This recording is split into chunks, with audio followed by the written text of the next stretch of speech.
Friends, अगर आपको नहीं पता कि यूनाइटेड नेशन क्या है, कब बनी, क्यों बनी, इसका बेसिक मोटिव क्या था, इसका फंडामेंटल कॉन्सेप्ट क्या है और इसका स्ट्रक्चर क्या है, स्ट्रक्चरल ऑर्गेनाइजेशन क्या है, मीन उसके ऑर्गन्स क्या है, तो ये वीडियो आपके लिए है। इस वीडियो में हम बात करेंगे बेसिक स्ट्रक्चर की। इसका जो यूनाइटेड नेशन है ये कैसे बना हुआ है, किन इमारतों पे, इसका स्ट्रक्चर क्या है, कौन से ऑर्गन्स हैं, कौन से मेन पार्ट हैं जो कि इसकी वर्किंग में होते हैं। इसका बेसिक इंट्रो जानेंगे, फंडामेंटल कॉन्सेप्ट जानेंगे कि ये बेसिकली बना क्यों था, मीन्स इसका मकसद क्या था, और इसकी सारी जो है ना बैकग्राउंड, मतलब हिस्टोरिकल इसके इवेंट्स लाइक, और इसका मेन कॉन्सेप्ट आपको इजी वे में इस वीडियो में हम समझने की कोशिश करेंगे। तो आइए स्टार्ट करते हैं।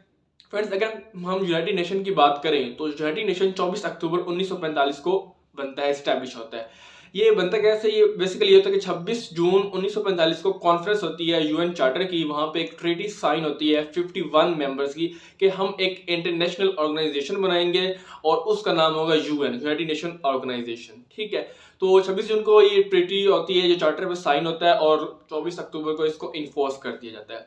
अब हम इस दोस्तों अगर यूनाइटेड नेशन की बात करें तो ये बेसिकली लीग ऑफ नेशंस का एक कह सकते हैं इसका प्रेसिडेंटेड है या उसके बाद बनी है।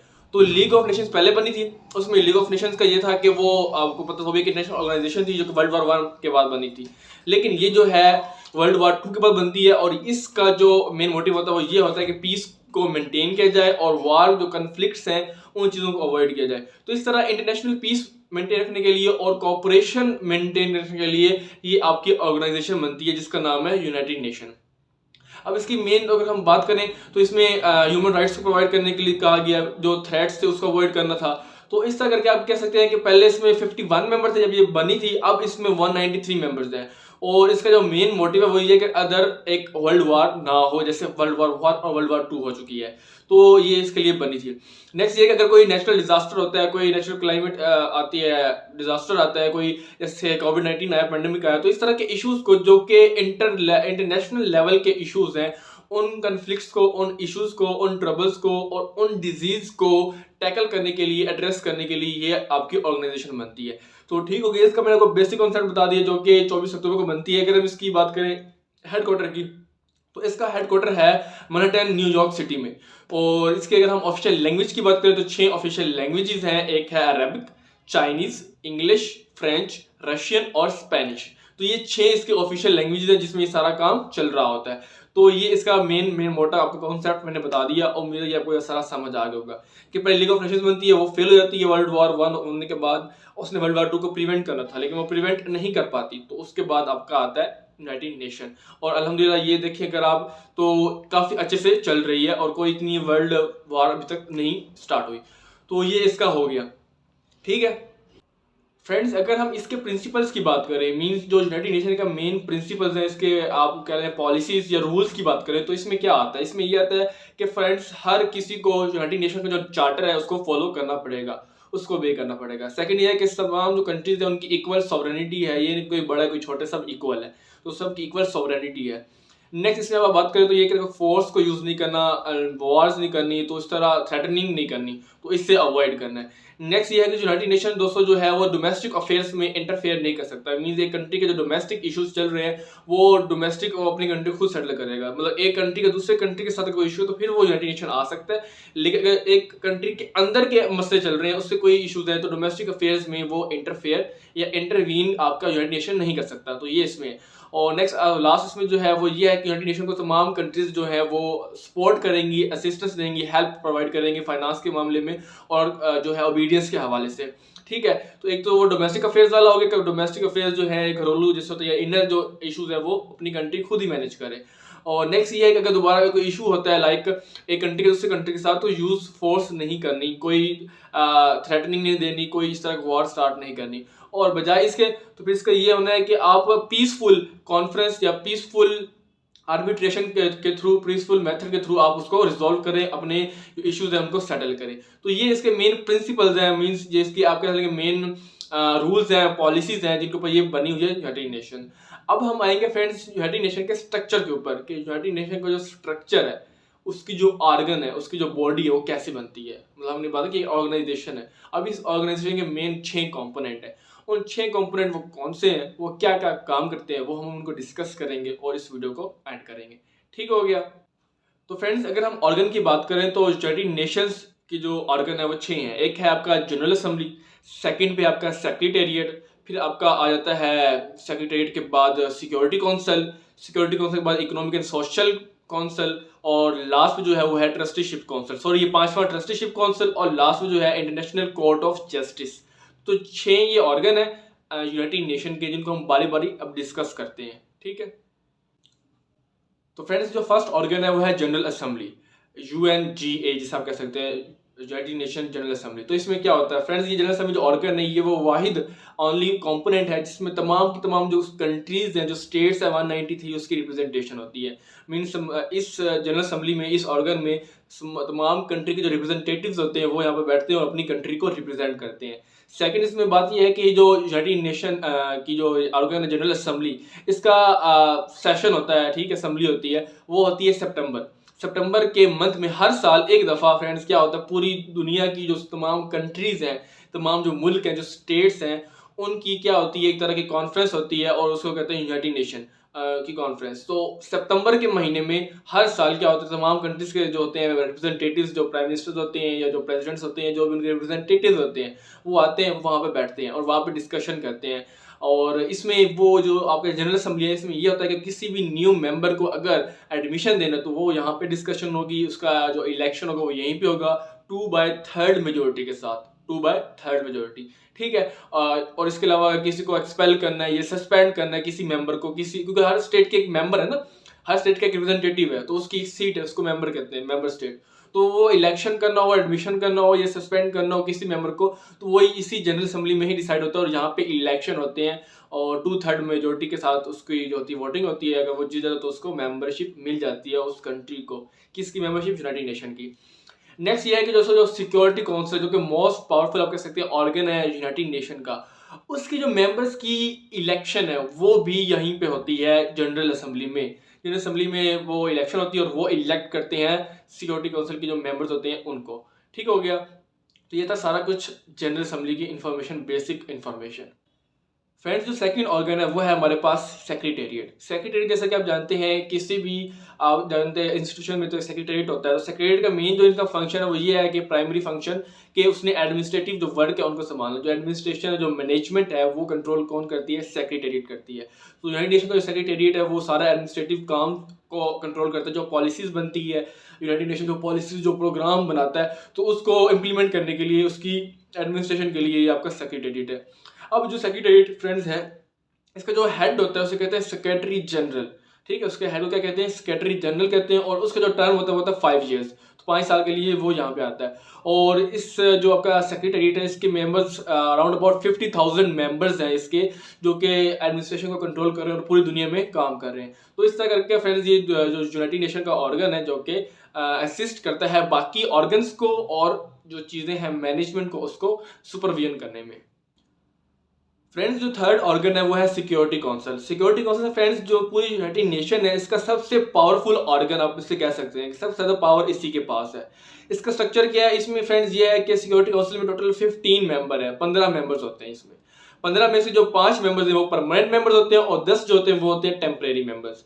परमानेंट मेंबर्स कौन से हैं? यूके, यूएसए, फ्रांस, रशिया और चाइना। ठीक है, यूके, यूएसए, फ्रांस, रशिया और चाइना। तो ये 5 परमानेंट मेंबर्स हैं और 10 होते हैं temporary members. Temporary members change होते रहते हैं, टेम्परेरी होते हैं।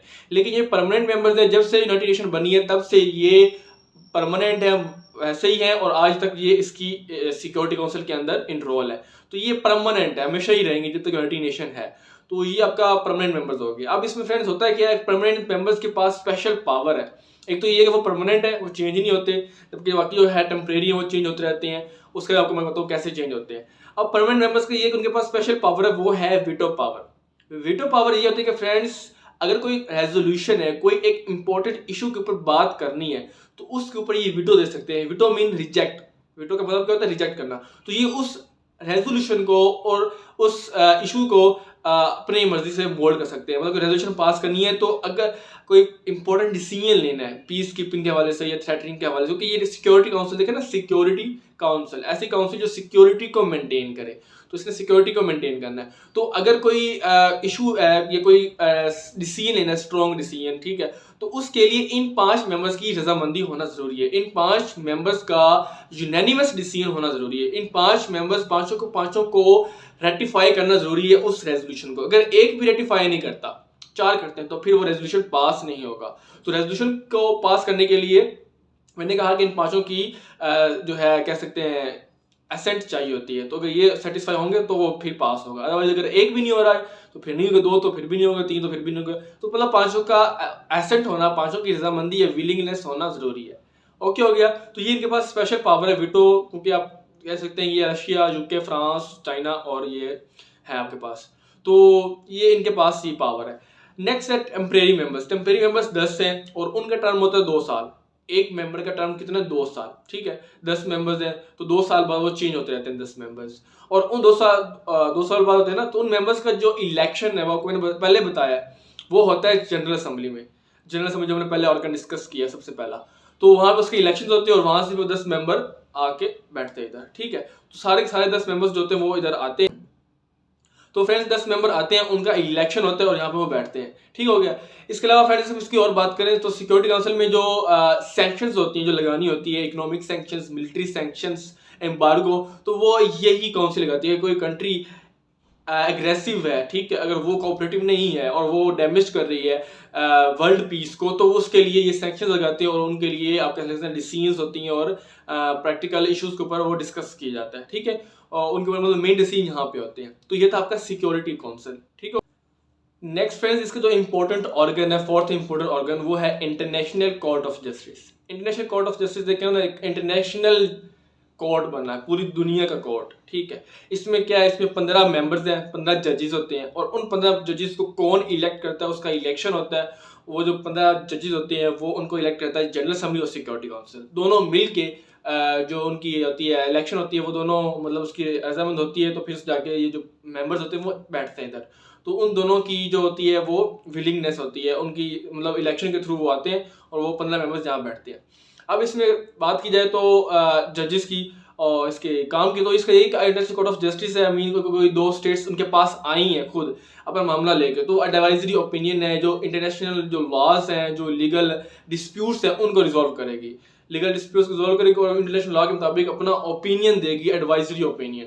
दूसरी बात यह है कि ये कोई इंटरफेयर नहीं कर सकती किसी कंट्री के इश्यूज के ऊपर। अगर कोई कंट्री बाय सेल्फ उनके पास आती है कि हाँ ये हमारा मसला है, आप इनको रिजॉल्व करें, तो उसके ऊपर ये डिसीजंस करती है, लाइक इसके ऊपर वो अपना ओपिनियन या जो जजमेंट होती है वो पास करती है। तो ये तरह आपके पास एक तरह की कोर्ट है जिसमें डिफरेंट कंट्रीज आती हैं और पीसफुल आर्बिट्रेशन सेटलमेंट के थ्रू और जो मामलात हैं उसको लॉज के अकॉर्डिंग जो है वो देखा जाता है और उसके ऊपर डिसीजन दिया जाता है। तो ये आपके पास है इंटरनेशनल कोर्ट ऑफ जस्टिस। और friends international court of justice का जो हेडक्वार्टर है, जब वो इंटरनेशनल कोर्ट ऑफ जस्टिस है वो है नेदरलैंड में। नेदरलैंड में हैग, वहां पे इंटरनेशनल कोर्ट ऑफ जस्टिस ये जो है काम कर रही है, ठीक है। फ्रेंड्स यूनाइटेड नेशन का जो 5th ऑर्गन है वो है इकोनॉमिक एंड सोशल काउंसिल, इकोसॉक जिसे आप कहते हैं। इसमें फ्रेंड्स क्या है, इसके जो मेंबर्स हैं वो 54 मेंबर्स हैं, 54, ठीक है, मेंबर्स हैं इसके इस काउंसिल के। हर मेंबर का जो टर्म है वो 3 साल है, 3 साल का उनका टर्म होता है। उसके अब जो मेंबर्स बैठते हैं उनका जो होता है वो इलेक्शन वो जनरल असेंबली के थ्रू आते हैं। तो जनरल असेंबली का इलेक्शन होता है, उनके थ्रू ये जो मेंबर्स होते हैं वो इधर बैठते हैं। तो 54 मेंबर्स हैं, हर मेंबर का एक वोट होता है और कोई भी रेजोल्यूशन पास करने के लिए सिंपल मेजोरिटी चाहिए होती है। सिंपल मेजोरिटी क्या होती है, 50+1, मतलब 50 से अबव हो जाएगा तो वो सिंपल मेजोरिटी हो जाएगी। तो रेजोल्यूशन को पास करने के लिए सिंपल मेजोरिटी चाहिए होती है और ये आपके पास इकोनॉमिक एंड सोशल काउंसिल है। अब फ्रेंड्स ये बहुत ही आप कह सकें ना एक इम्पोर्टेंट ऑर्गन है for the welfare of being और welfare of whole world. Like ये economic and social council, name देखें, इकोनॉमी एंड सोशल। तो ये काउंसिल बेसिकली इकोनॉमी के ऊपर फोकस करती है और सोशल के ऊपर फोकस करती है। मीन पूरी दुनिया के अंदर जो डिफरेंट कंट्रीज हैं उनकी इकोनॉमीज कैसी जा रही है, किसी को कोई इशू हो रहा है तो उसकी हेल्प करने के लिए आती हैं।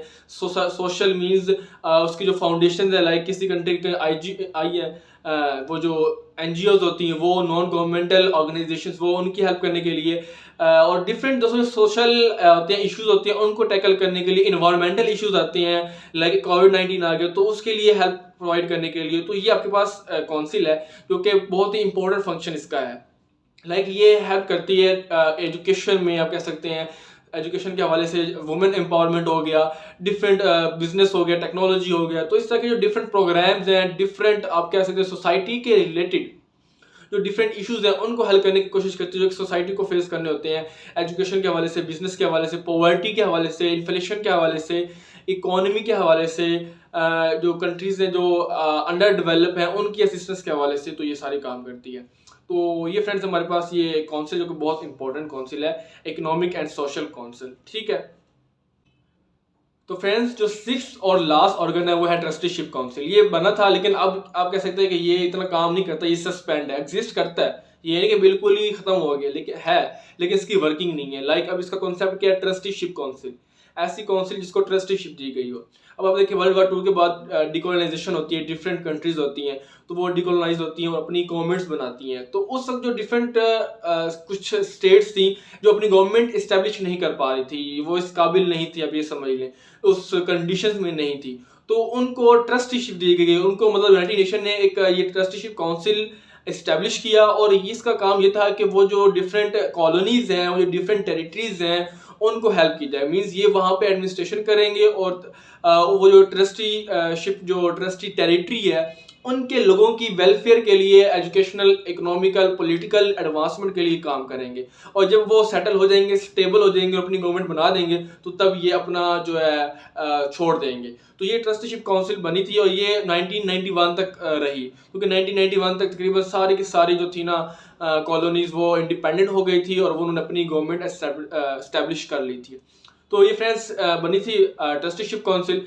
देखना ट्रस्टीशिप मतलब ट्रस्ट दिया गया कि आपने अब हमारे लोगों की जो इनहेबिटेंट्स हैं, वो जो इस टेरिटरी में रह रहे हैं, उनके ऊपर एडमिनिस्ट्रेशन करनी है, पीस मेंटेन करना है वहाँ पे, जो कि जिससे वर्ल्ड पीस मेंटेन रहे, वर्ल्ड जो है पीस वो थ्रेटन ना हो और इशू कन्फ्लिक्ट ना आए। तो इस तरह उनकी बेस्ट के लिए, बेस्ट जो उनके लिए वेलफेयर के लिए जो होगा वो ये ट्रस्टीशिप काम कर रही थी। लेकिन जब 1991 तक ये सारा जो कि वो स्टेबल हो गई तो ये इसने काम करना छोड़ दिया। तो अभी भी ये ऑर्गेनाइजेशन, ये काउंसिल है, बट इसकी कोई वर्किंग नहीं है, इनके मेंबर्स नहीं है, लेकिन वो समझ लीजिए पेंडिंग पे पड़ी हुई है, ठीक है, सस्पेंड हुई है, पड़ी हुई है। अभी जब जरूरत पड़ेगी तो दोबारा वो इसको यूज कर लेंगे। तो ये फ्रेंड्स था हमारे पास 6th और लास्ट ऑर्गन यूनाइटेड नेशन का।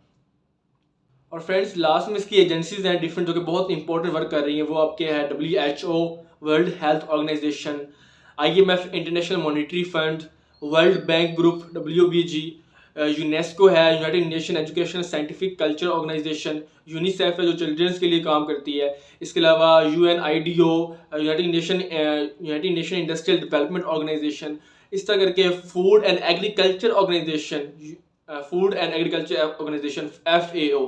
तो इस तरह के डिफरेंट ऑर्गेनाइजेशन, ये मेन ऑर्गेनाइजेशन जो मैंने आपको बताई हैं, यूनिसेफ है, यूनेस्को है, IMF है, WHO है, ठीक है, वर्ल्ड बैंक, WBG है, वर्ल्ड बैंक ग्रुप है।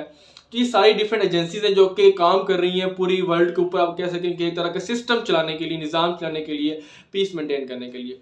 तो फ्रेंड्स ये था हमारे पास यूनाइटेड नेशन का कॉन्सेप्ट। उम्मीद करता हूँ आपको ये सारा समझ आ गया होगा, आपके माइंड में बैठ गया होगा। ये हमने उसका फंडामेंटल देखा, उसका स्ट्रक्चर देखा, उसके मेन फंक्शन देखे। तो फ्रेंड्स अगर आपको कोई डाउट है, कहीं पे कोई समझ ही नहीं आई, कोई पॉइंट क्लियर नहीं हुआ, तो आप कमेंट सेक्शन में पूछ सकते हैं। और अगर आपको ये वीडियो अच्छी लगती है तो आप इसको लाइक कर दें, हमारे चैनल को सब्सक्राइब कर दें, ताकि इस तरह की वीडियोस आपको दोबारा मिलती रहें। तो फ्रेंड्स मिलते हैं हम नेक्स्ट वीडियो में। Till then take care of yourself and your family, work hard, we will meet in the next video and till then good bye.